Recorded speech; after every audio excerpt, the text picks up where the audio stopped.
যুক্তরাষ্ট্রের শ্রম পরিসংখ্যান ব্যুরোর তথ্য অনুযায়ী চলতি বছরের শুরু থেকেই ডিমের দাম বাড়ছে। ফেব্রুয়ারিতে 1 ডজন ডিমের দাম পৌঁছায় $5.90, যেখানে দীর্ঘদিন ধরে দেশটিতে 1 ডজন ডিমের দাম ছিল গড়ে $2।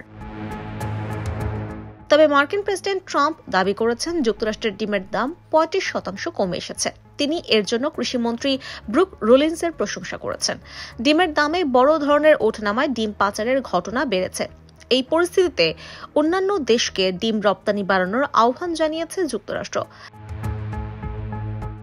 মার্কিন সরকার ইতোমধ্যেই ডেনমার্ক, তুরস্ক ও ব্রাজিলের মতো দেশগুলো থেকে ডিম আমদানির চেষ্টা করছে।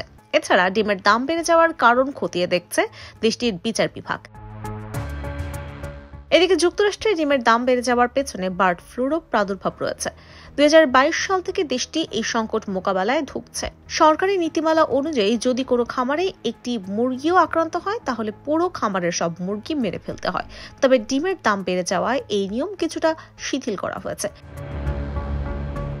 এগ্রিকালচার ডিপার্টমেন্ট জানিয়েছে গত 2 সপ্তাহে নতুন করে বার্ড ফ্লুর প্রাদুর্ভাব দেখা যায়নি। তবে এরপরও ডিম উৎপাদন ব্যবস্থা স্বাভাবিক অবস্থায় ফিরতে সময় লাগছে।